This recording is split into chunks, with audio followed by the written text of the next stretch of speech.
আসসালামু আলাইকুম। সবাইকে জানাচ্ছি নতুন বছরের শুভেচ্ছা। আজকে আমরা অনুশীলনী ১ প্যাটার্ন অষ্টম শ্রেণী গণিতের ২০২৬-এর বই দিয়ে শুরু করতে যাচ্ছি। একটা বিষয় বলে রাখি, আগের বই রেখেছে, কিছুটা প্রশ্নের ধরন পরিবর্তন করেছে। তো আমরা চেষ্টা করব ধাপে ধাপে পুরো বইটি শেষ করার। আশা করি সবাই আমার সঙ্গে থাকবেন এবং ভুল ত্রুটি থাকলে কমেন্টসে জানাবেন। তো চলেন শুরু করি।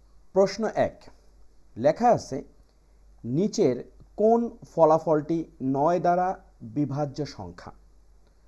প্রথম কথা হচ্ছে, আমরা ধরে নেব এই অঙ্কটার ক্ষেত্রে ক্যালকুলেটরের ব্যবহার করতে দিবে না, অর্থাৎ নো ক্যালকুলেটর। সেক্ষেত্রে আমরা কি করতে পারি? ৯ দ্বারা ওই সমস্ত সংখ্যাকে বিভাজ্য করা যায় যদি ওই সমস্ত সংখ্যা নিজেদের মধ্যে যোগ করার পর সংখ্যাটি ৯ দ্বারা ভাগ করা যায়। বিষয়টা কেমন? যেমন এখানে হচ্ছে ৫২ যোগ ২৫, উত্তর হচ্ছে ৭৭। এখন এই ৭৭ মানে কি? ৭ যোগ ৭ অর্থাৎ ১৪।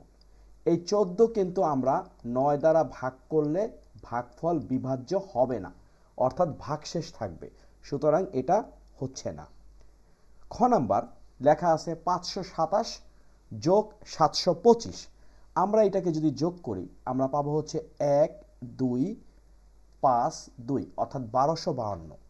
এই ১২৫২কে যদি আমরা যোগ করি এইরকম ১ যোগ ২ যোগ ৫ যোগ ২, কত পাচ্ছি আমরা? ১ আর ২ ৩, ৩ আর ৫ হচ্ছে ৮, ৮ আর ২ হচ্ছে ১০। এই ১০ কিন্তু ৯ দ্বারা বিভাজ্য না, কারণ ভাগশেষ চলে আসবে, সুতরাং এটাও হবে না। গ নাম্বার, এখানে লেখা আছে ৪১২ এবং ২৩৪। আমরা যদি যোগ করি পাবো হচ্ছে ৬৪৬। এই ৬৪৬-এর ভিতরে তিনটা সংখ্যা আছে, ৬ যোগ ৪ যোগ ৬, কত আসতেছে? ৬ আর ৪ ১০, ১০ আর ৬ ১৬। এই ১৬কে যদি আমরা ৯ দ্বারা ভাগ করি এখানেও কিন্তু ভাগশেষ চলে আসবে, অর্থাৎ এটা বিভাজ্য না, সুতরাং এই গও হবে না। এবং ফাইনালি যে বিষয়টা আছে সেটা হচ্ছে ৭৫ বিয়োগ ৫৭, মানে কত? এখানে হচ্ছে ১৮। এবং খুব সহজেই দেখতে পাচ্ছি আমরা ১৮ কিন্তু ৯ দ্বারা বিভাজ্য, অথবা আমরা যদি এভাবেও চিন্তা করি ১ যোগ ৮ মানে হচ্ছে ৯, এই ৯ কিন্তু ৯ দ্বারা বিভাজ্য। তো সুতরাং আমাদের কাঙ্ক্ষিত উত্তর হচ্ছে ঘ নাম্বার। তবে একটা বিষয়, যদি ক্যালকুলেটরের সহায়তা দেয় তাহলে তো খুবই ভালো। দ্বিতীয় প্রশ্ন লেখা আছে ক সংখ্যক ক্রমিক স্বাভাবিক বিজোড় সংখ্যার যোগফল কত। ক সংখ্যক ক্রমিক স্বাভাবিক সংখ্যা। এখানে দুইটা প্রশ্ন। প্রশ্ন নাম্বার ১, ক্রমিক সংখ্যা কি, আর একটা হচ্ছে স্বাভাবিক সংখ্যা কি। ক্রমিক আমরা জানি যে পরপর যে সংখ্যাগুলো, যেমন ১ ২ ৩ ৪ ৫ ৬, এগুলো হচ্ছে ক্রমিক সংখ্যা। আর স্বাভাবিক সংখ্যা কি? কোনো ধরনের ভগ্নাংশ বা দশমিক থাকতে পারবে না। এখন ক্রমিক সংখ্যক বিজোড় সংখ্যার যোগফল আমরা ধরে নিলাম ১ একটা ক্রমিক সংখ্যা, ৩ একটা ক্রমিক সংখ্যা, ৫ একটা ক্রমিক সংখ্যা, মানে ১ ৩ ৫ হচ্ছে স্বাভাবিক সংখ্যা, সরি ১ ৩ ৫ হলো ক্রমিক স্বাভাবিক সংখ্যা, মানে ক্রমিক বেজোড় স্বাভাবিক সংখ্যা। এখন এখানে যদি আমরা যোগ করি ৫ আর ৩ হচ্ছে ৮, ৮ আর ১ হচ্ছে ৯। তো বিষয়টা কার সাথে মিলতেছে? আমরা যদি একটু চিন্তা করি যে ক সংখ্যক অর্থাৎ ৩টা ক্রমিক সংখ্যা হয়েছে, সেখানে এখানে ক এর মান তো ৩ হওয়ার কথা না, কারণ এখানে বলছে যোগফল, ক সংখ্যক ক্রমিক স্বাভাবিক বেজোড় সংখ্যার যোগফল। তো ক সমান আমরা যদি ৩ ধরি তাহলে কয়টা হবে? ৩টা ক্রমিক স্বাভাবিক সংখ্যা, ১ ৩ ৫। আমরা যদি এভাবে ধরি যে যে ক সমান হচ্ছে ৪, তার মানে ৪টা স্বাভাবিক সংখ্যা, ১ যোগ ৩ যোগ ৫ যোগ ৭, কার সাথে মিলতেছে? ৭ আর ৫ ১২, ১২ আর ৩ ১৫, ১৫ আর ১ কত? ১৬। এই ১৬-র সাথে কার সম্পর্ক হচ্ছে? খেয়াল করে দেখো, ককে যদি আমরা স্কোয়ার করি তাহলে কিন্তু ৪কেও স্কোয়ার করতে হয়, অর্থাৎ 4 স্কোয়ার মানে ১৬।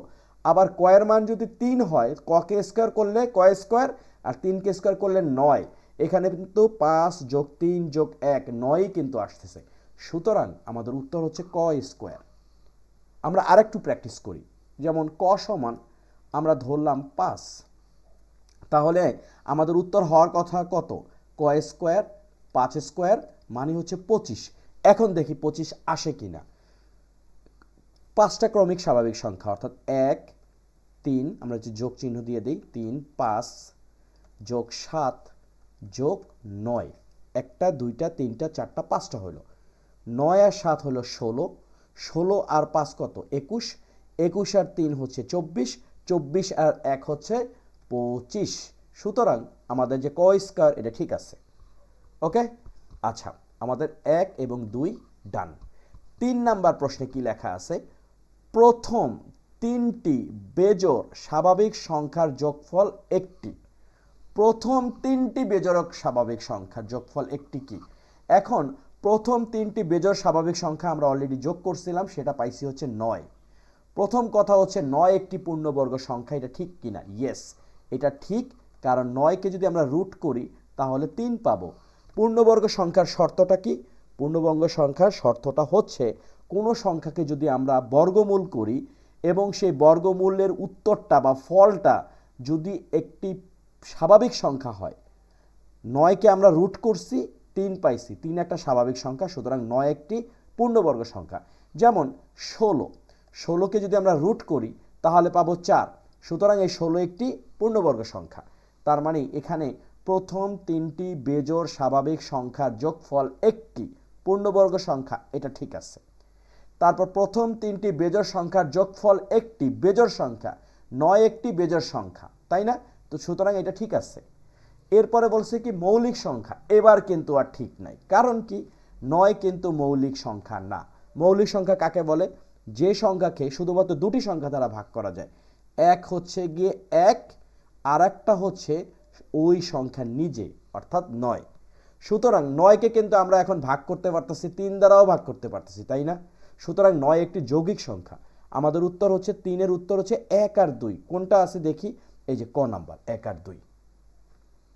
ওকে, তো 1 2 3 শেষ। এরপরের প্রশ্নটা হচ্ছে তালিকার পাশাপাশি দুটি পদের পার্থক্য বের করো এবং পরবর্তী দুটি সংখ্যা নির্ণয় করো। তো কি কি সংখ্যা আছে আমরা একটু সংখ্যাটা আলাদাভাবে লিখি।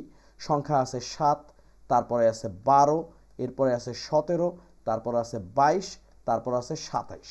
এখন যেহেতু পার্থক্য, এই 12 থেকে পার্থক্য কিন্তু হবে যে সংখ্যাটা আছে বা যে পদের সংখ্যাটা আছে তার আগের পদের সাথে বিয়োগফল, অর্থাৎ 12 বিয়োগ 7 মানে 5, 17 বিয়োগ 12 মানে 5, 22 বিয়োগ 17 মানে 5, এবং 27 বিয়োগ 22 কত?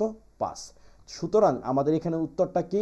নিচের সংখ্যাগুলোর প্যাটার্নের মধ্যে কোনো মিল আছে কিনা। ও সরি, আমরা তো 4 নম্বরে তালিকা পাশাপাশি দুটি পদের পার্থক্য বের করো। পার্থক্য হচ্ছে কত?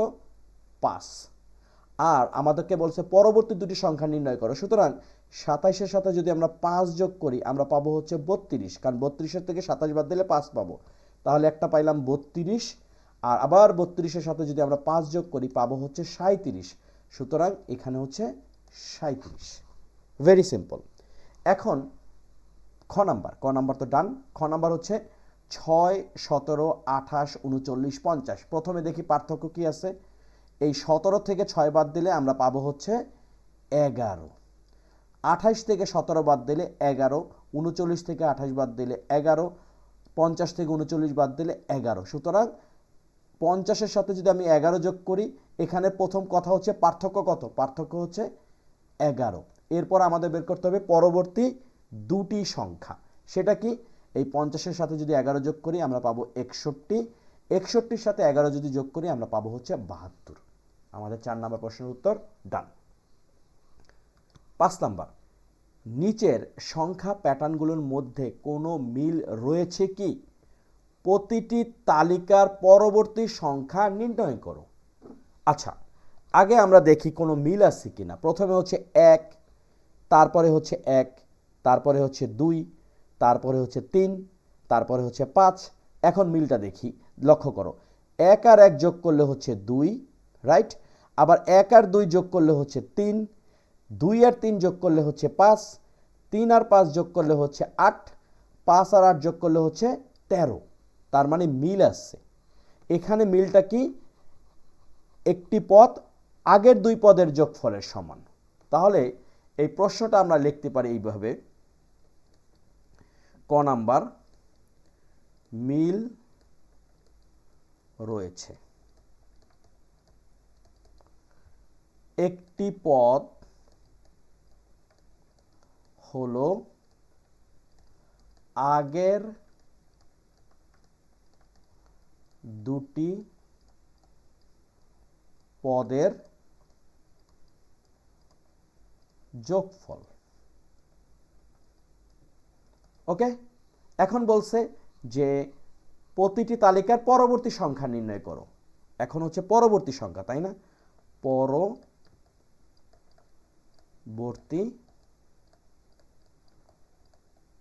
সংখ্যা সেটা কি হবে, এই যে 13 আর তার আগের পদ হচ্ছে 8, এই দুটার যোগফল হচ্ছে 21।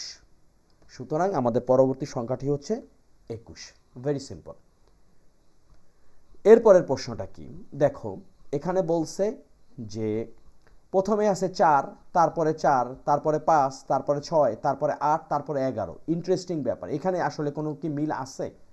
দেখো, 4 থেকে 4 বাদ দিলে হলো 0, আবার 5 থেকে 4 বাদ দিলে হচ্ছে 1, 6 থেকে 5 বাদ দিলে হচ্ছে 1, 8 থেকে 5 বাদ দিলে কত হচ্ছে, 8 থেকে 6 বাদ দিলে হলো 2, 11 থেকে 8 বাদ দিলে হচ্ছে 3। সুতরাং এখানেও কিন্তু একই অবস্থা, প্রথমে 0, তারপরে 1, তারপরে 1, তারপরে 2, তারপরে 3। এর মানে কি, এর মানে হচ্ছে পরেরটা হবে হলো 5। তার মানে 11 আর 5 কত, এখানে পরেরটার পার্থক্য কত হইতেছে, 5 নাকি? 3 আর 2 5, পরেরটা হবে হচ্ছে 16, তাই না? কারণ লক্ষ্য করো, প্রথমে 4 আর 4 যখন আমরা বিয়োগ করছি পাইছি 0, 5 আর 4 যখন যোগ করছি হয়েছে 1, 6 আর 5 যখন যোগ করছি হয়েছে 1। এখন দেখো, এই 0-র সাথে 1 যোগ করলে 1 আসতেছে, 1-এর সাথে 1 যোগ করলে 2 আসতেছে, 1-এর সাথে 2 যোগ করলে 3 আসতেছে, 2-এর সাথে 3 যোগ করলে 5 আসতেছে। সুতরাং আবার দেখো, 6-এর সাথে 2 যোগ করলে 8, 8-এর সাথে 3 যোগ করলে হচ্ছে 11।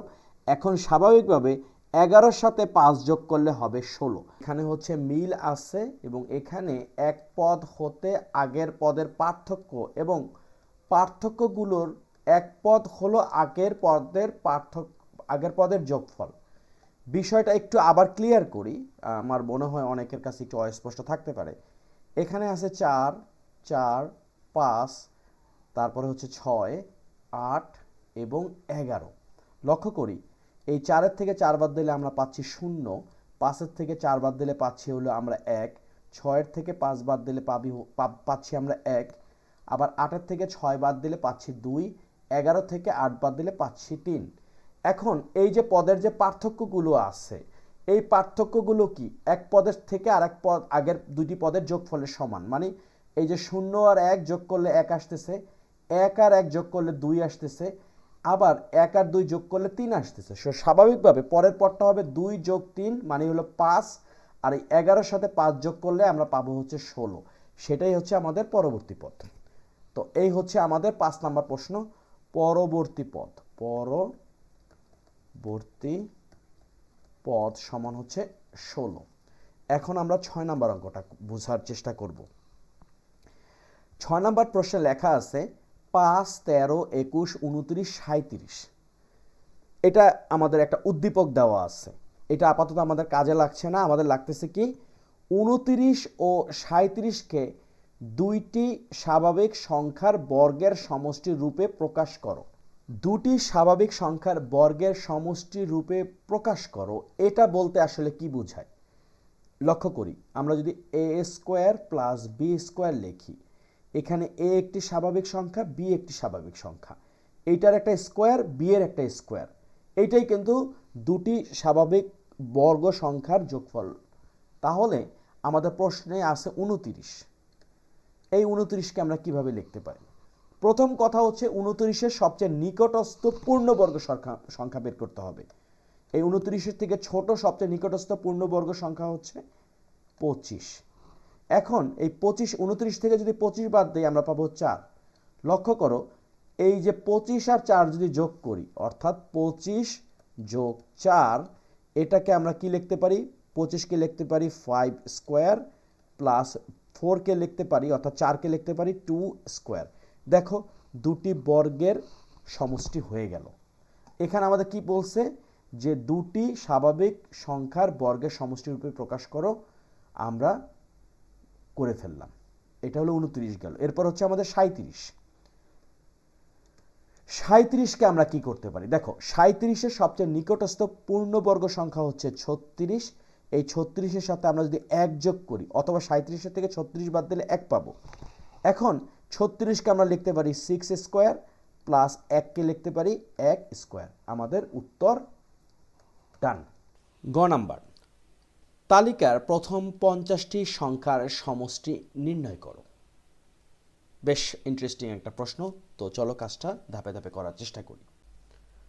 তো সেটা আমরা কিভাবে করতে পারি? এটা তো বিশাল একটা অবস্থা। 5, 13, 21, 29, 37, তারপর 45, 53, 61, 68। এটা করতে গেলে আমাদের যে কাজটা করতে হবে, এই যে আমাদের যে তালিকাটা আছে, অর্থাৎ তালিকা তালিকা তালিকাটাতে কি দেওয়া আছে? একটা হচ্ছে 5, তারপর হলো 13, তারপরে হচ্ছে 21, তারপর হচ্ছে 29, এরপর হলো 37, ডট ডট ডট ডট, এরকম করে প্রথম 50টি পদের সংখ্যা আমাদেরকে যোগ করতে বলছে। তো 5 হচ্ছে প্রথম পদ, তারপর 13 হচ্ছে দ্বিতীয় পদ, 21 হচ্ছে তৃতীয় পদ, এরকম করে মোট 50টা পদের যোগফল। সমষ্টি নিয়ে একটা সূত্র আছে।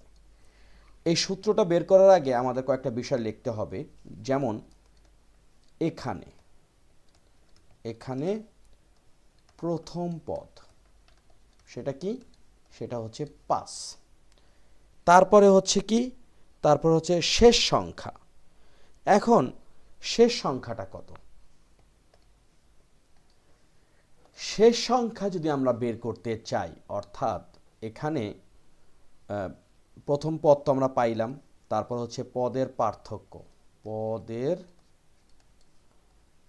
পার্থক্য সেটা কত আমরা দেখছি, সেটা হচ্ছে 8। এখন আমরা যদি শেষ পদ বের করতে চাই, শেষ পদ সমান হচ্ছে, এটা একটা সূত্র, সেটা হলো এরকম যে শেষ পদ হচ্ছে আমাদের প্রথম পদ যোগ হচ্ছে কতম পদ বিয়োগ হচ্ছে 1 গুণ হচ্ছে পদের পার্থক্য। পদের পার্থক্য। তো প্রথম কথা হচ্ছে প্রথম পদ কত? 5 যোগ কতম পদ কত? আমাদের লাগতেছে 50তম পদ। 50 বিয়োগ হচ্ছে 1, তার সাথে গুণ কত? পদের পার্থক্য মানে হচ্ছে 8। তাহলে ব্যাপারটা যেটা দাঁড়ালো, 5 যোগ 50-এর থেকে 1 বাদ দিলে হচ্ছে 49, তার সাথে গুণ হলো 8। তাহলে কত দাঁড়াচ্ছে? এক্ষেত্রে অবশ্যই আমাদের ক্যালকুলেটরের সহায়তা নিতে হবে, অথবা গুণ পারলে তো ভালোই, কারণ 49-এর সাথে গুণ করব 8, আসতেছে 392, তার সাথে যোগ হলো 5, অর্থাৎ 397। 397। ওকে, এখন এখন আমাদের কাজটা কি? আমাদের কাজ হচ্ছে, এটা তো আমাদের শেষ পদ।